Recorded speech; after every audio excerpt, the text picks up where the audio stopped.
નમસ્કાર દોસ્તો, શાંતિશ્રમ ન્યૂઝમાં આપનું સ્વાગત છે।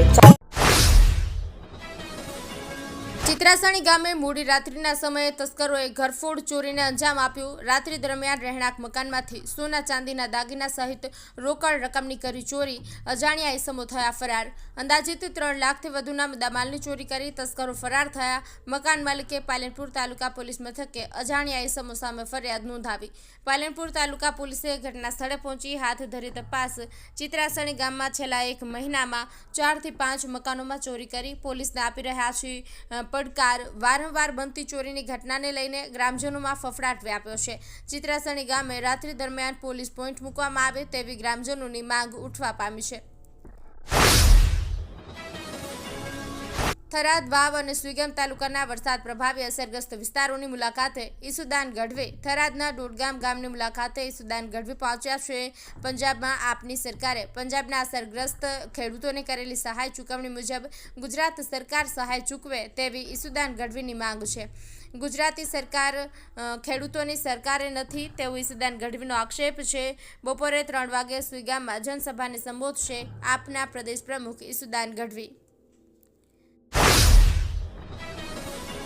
ગુજરાત સરકાર દ્વારા ઉજવાઈ રહેલા વિકાસ સપ્તાહ 2025 અંતર્ગત બનાસકાંઠા જિલ્લામાં વિવિધ વિભાગોના વિકાસ કાર્યોનું ખાતમુહૂર્ત અને લોકાર્પણ કાર્યક્રમ આયોજન પંચના અધ્યક્ષ યમલભાઈ વ્યાસના અધ્યક્ષસ્થાને ડીસા આઈટીઆઈ ભોયણ ખાતે યોજાયો હતો। આયોજન પંચના અધ્યક્ષ યમલભાઈ વ્યાસના હસ્તે ડીસા ભોયણ આઈટીઆઈના નવા બિલ્ડિંગનું લોકાર્પણ કરવામાં આવ્યું હતું। આ ભવન 5 એકર જગ્યામાં કુલ ₹314 લાખના ખર્ચે તૈયાર થયું છે, જેમાં 4 વર્કશોપ, 4 થિયરી રૂમ સહિતની અદ્યતન સુવિધાઓ ધરાવે છે। અધ્યક્ષ અને મહાનુભાવોએ નવનિર્મિત આઈટીઆઈ ભવનની મુલાકાત લઈને નિરીક્ષણ કર્યું હતું। ઉપસ્થિત તમામે રાજ્ય કક્ષાના કાર્યક્રમનું જીવંત પ્રસારણ નિહાળ્યું હતું। ઓગળ તાલુકાના મુખ્ય મથકે થરા માર્કેટયાર્ડ ખાતે કાંકરેજ વિધાનસભા દ્વારા જિલ્લા ભાજપ પ્રમુખ કીર્તિસિંહ વાઘેલાની અધ્યક્ષ સ્થાને પ્રબુદ્ધ સંમેલન યોજાયું। કાંકરેજના પ્રખર સહકારી આગેવાન અણદાભાઈ પટેલની ગેરહાજરી સૂચક દેખાઈ।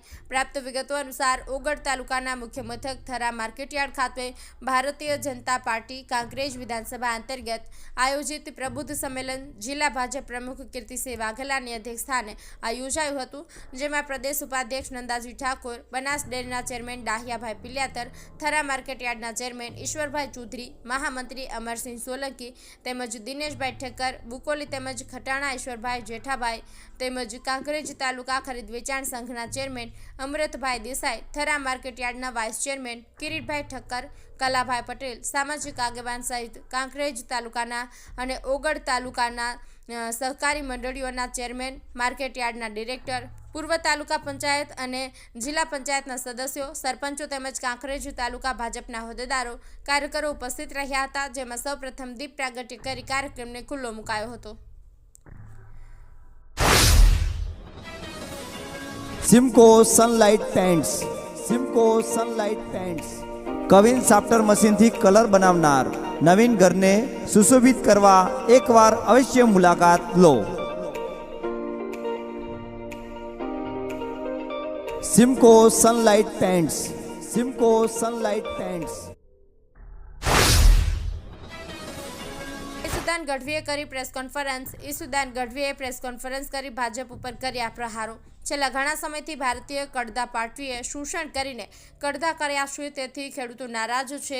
ખેડૂતોએ ખૂબ રજૂઆત કરી તંત્રને અહીં અમારી સાથે લૂંટ ચલાવવામાં આવે છે, અમને આમાંથી મુક્ત કરાવો, પણ કોઈએ સાંભળ્યું નથી। પાર્ટીના ખેડૂત નેતા રાજુભાઈ કરપડા ખેડૂતોને મળ્યા અને ભારતીય કડધા પાર્ટીને ખબર પડી, પરંતુ એક પણ નેતા કે એક પણ ધારાસભ્ય ખેડૂત સમર્થનમાં બોલ્યા નથી કે મુખ્યમંત્રી પણ બોલ્યા નથી।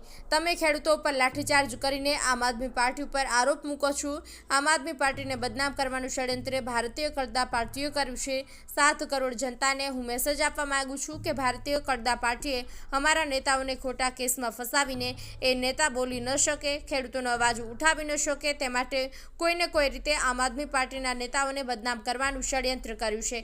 ભારતીય કડધા પાર્ટીના ઇશારે પોલીસે સ્થાનિકોને ઘરમાંથી બહાર કાઢીને માર માર્યો છે।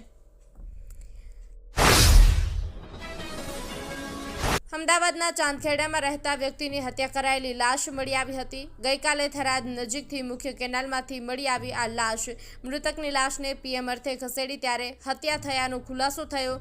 ગળે ટૂંપો આપી હત્યા કરી મૃતકની લાશને કેનાલમાં ફેંકવામાં આવી હતી તેવો ખુલાસો કરવામાં આવ્યો છે. એએમસી સ્લમ રીડેવલપમેન્ટ 2013 યોજનાના મકાનો અને દુકાનોના ડ્રોમાં લાભાર્થીઓના બોગસ ડોક્યુમેન્ટ બનાવી બોગસ કાંડ આચરનાર આરોપીઓએ હત્યા કરી મૃતક રસિકભાઈ પરમારે Ahmedabad municipality corporation, collector Ahmedabad, મુખ્યમંત્રી કાર્યાલય સહિતને બોગસ કાંડ મામલે કરી હતી રજૂઆત. બોગસ કાંડના આરોપી રાજુ કરાટે અને કમલેશ સોલંકી રહેવાસી ચાંદખેડા અમદાવાદ વાળાએ હત્યા કર્યાનો ખુલાસો થયો. મૃતક રસિકભાઈ પરમારના પરિવારે થરાદ પોલીસ મથકે નોંધાવી ફરિયાદ. રાજુ કરાટે અને કમલેશ સોલંકી વિરુદ્ધ પોલીસ ફરિયાદ નોંધાવી છે. થરાદ પોલીસે ગુનો નોંધી વધુ તપાસ હાથ ધરી છે. જિલ્લાના ડીસા દક્ષિણ પોલીસે વૃદ્ધ મહિલાના કડલા લૂંટી લેનાર 4 આરોપીઓમાંથી 2 આરોપીઓને ઝડપી લીધા છે. વાત કરીએ તો ચોરી લૂંટના બનાવો દિવસે ને દિવસે વધી રહ્યા છે. ગુનેગારોને પોલીસ દ્વારા જાહેરમાં વરઘોડા નીકાળવામાં આવે તે છતાં ગુનેગારો સુધરવાનું નામ લેતા નથી. બનાસકાંઠા જિલ્લા પોલીસ અધિક્ષક પ્રશાંત સુંબે દ્વારા દરેક પોલીસ સ્ટેશનમાં આદેશ કરવામાં આવ્યા છે કે કોઈ પણ જગ્યાએ દારૂ જુગાર ગુનાખોરીના ન થવી જોઈએ તેવો બનાસકાંઠા જિલ્લા પોલીસ વડાએ આદેશ કર્યો છે. પોલીસે વૃદ્ધ મહિલાના કડલા લૂંટી લેનાર 2 આરોપીઓને દબોચી લીધા. પોલીસે કડલા લૂંટનાર આરોપીઓનું રિકન્સ્ટ્રક્શન કર્યું. ડીસા દક્ષિણ પોલીસે કડલા લૂંટીને લઈ જનાર 2 આરોપીઓનું ઘટના સ્થળે લઈ જઈ રિકન્સ્ટ્રક્શન કરી વૃદ્ધ મહિલાના મોઢા પર કપડું ઢાંકી પગમાં કડલા ઢાંકી દીધા હતા. વૃદ્ધ મહિલા બપોરના સમયે એકલા ઘરમાં હતા તે સમયે આરોપીઓએ કડલાની લૂંટ ચલાવી હતી. વાવ થરાદ જિલ્લામાં સપ્ટેમ્બર માસમાં પડેલા અતિભારે વરસાદના કારણે વાવ થરાદ સુઈગામ અને ભાભરના કેટલાક ગામોમાં વરસાદી પાણી ભરાઈ જવા પામ્યા છે, જેમાં પૂર પ્રભાવિત ગામો સમુદ્ર જેવા દ્રશ્યો જોવા મળી રહ્યા છે. ત્યારે આવા વરસાદી પાણીના પૂરને લઈને વિપક્ષીઓએ એક મુદ્દો હાથમાં લીધો છે, જેને લઈને કોંગ્રેસ સમિતિ પણ પૂર પીડિતોને સહાયના ફોર્મ વિતરણ અને ન્યાય આપવાના ખેલ શરૂ કરી ખેડૂતોના નામ પર કોંગ્રેસની યાત્રા શરૂ કરી છે.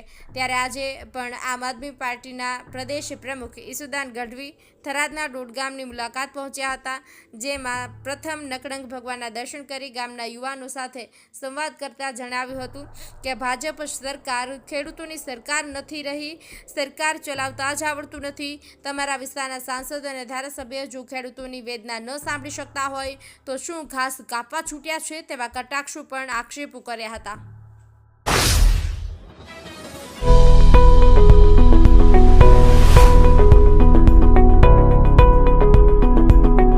આપ આવો આજે દિયોદરમાં બનાસ ડેરી સંચાલિત ઉમંગ મોલમાં, જ્યાં આપને મળશે બનાસ ઘી, બનાસની ચા, નવરસ તેલ સહિતની જીવન જરૂરિયાત તેમજ કરિયાણું તથા કોસ્મેટિક ચીજ વસ્તુઓ તેમજ પશુહાર સામગ્રી મળશે વ્યાજબી દરે. આજે સંપર્ક કરો ઉમંગ મોલ, ખીમાળા બાબર હાઈવે, તિરુપતિ સોસાયટીની સામે, બ્રિજના છેડે.